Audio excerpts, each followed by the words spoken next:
आओ आज फिर ख्वाबों के देश में चलें। खुश आमदीद काफ कहानी में। पुराने जमाने की बात है, समंदर के किनारे एक शानदार सल्तनत थी जिस पर बादशाह ना सिर्फ हुकूमत करता था, वो बहादुर, आदिल और रियाया का महबूब बादशाह था। मगर एक कमी उसे अंदर ही अंदर खाई जा रही थी, औलाद की महरूमी। सालों तक दुआएं मांगे, मन्नतें की, मगर किस्मत ने इस पर मुस्कुरा कर नहीं देखा। आखिर एक दिन वजीर आजम के मशवरे पर उसने दूसरी शादी कर ली। नई मलका सफ़ी निहायत नेक दिल और खूबसूरत थी। इसके आने से महल की फिजा बदल गई, जैसे किसी मुरझाए बाग में बहार आ गई हो।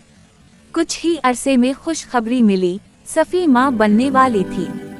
बादशाह खुशी से झूम उठा, लेकिन ये खुशी किसी के लिए जहर थी। पहली मलका ज़रमीना के दिल में हसद का भड़कता अलाव दहक उठा। वो सोचती, मैं बरसों इंतजार करती रही, मुझे वारिस ना मिला, और ये औरत आते ही तख्त ताज की मालिक बन गई। फिर वो लम्हा आया जब महल में एक नन्ही शहजादी ने आँख खोली। उसका नाम बहरीना रखा गया, क्योंकि इसकी आंखों में समंदर की नीलाहट थी। मगर खुशी का ये लम्हा लंबा ना चल सका। एक रात जब सफ़ी जचगी के बाद नींद बेहोश थी, ज़रमीना ने अपने वफादार खादिमा के साथ वो मासूम बच्ची चरा ली। वो बच्ची जो किस्मत का मोजिज़ा थी, हसद के हाथों समंदर की मौजों के हवाले कर दी गई। पानी की लहरें उसे अपने अंदर ले गईं, मगर कुदरत ने अभी इसके लिए कुछ और लिख रखा था। नीले पानियों की गहराइयों में जल परियों का एक कबीला रहता था। चांदनी रात थी, उनमें से एक परी मरजान ने रोती हुई बच्ची को देखा। ये तो इंसानों की बच्ची है, लेकिन कितनी हसीन। इन्होंने उसे अपने पास रखा, समंदर के झूलों में पाला। मरजान और दीगर परियां उसे ऐसे चाहने लगी जैसे अपनी बेटी।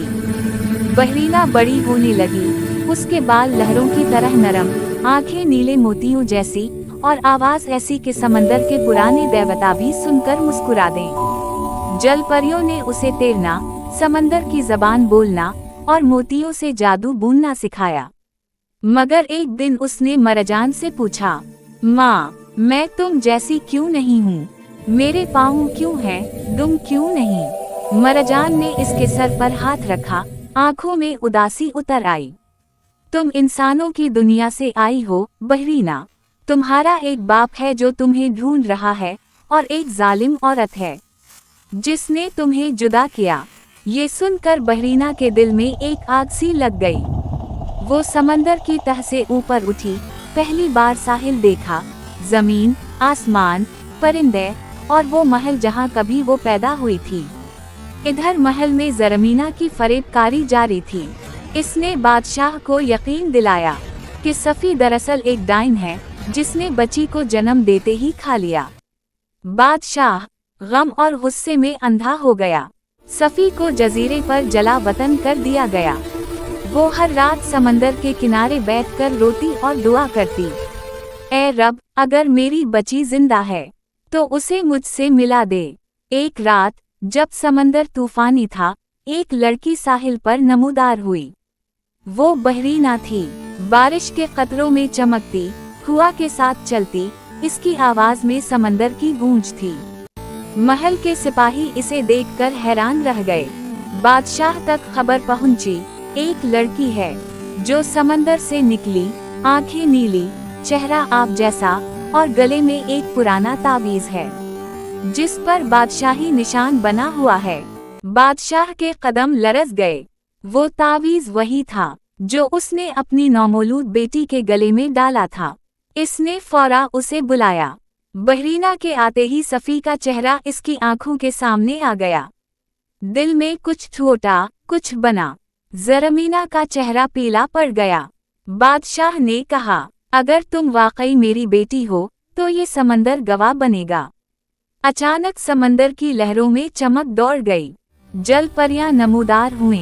मरजान ने कहा, ये तुम्हारी बेटी है जिसे तुम्हारे जुल्म ने नहीं बल्कि तकदीर ने बचाया। महल खामोश था। ज़रमीना के चेहरे पर खौफ और शिकस्त के आसार थे। सफ़ी को जजीरे से वापस लाया गया। बाप और बेटी की पहली मुलाकात पर जब बहरीना ने कहा, मैं वो नहीं जो तुमने खो दी, मैं वो हूँ जो समंदर ने तुम्हें लौटाई, तो हर दिल रो दिया। यूं बहरीना समंदर की शहजादी से जमीन की वारिस बनी। ज़रमीना को उसके जुर्म की सजा मिली और सफ़ी का सबर एक दास्तान बन गया। कहते हैं, जब कभी चांदनी रात में समंदर की लहरें नीली रोशनी से चमकने लगती हैं, वो बहरीना की मुस्कुराहट होती है, जो अब भी अपनी माँ और बाप की मोहब्बत की पहचान है।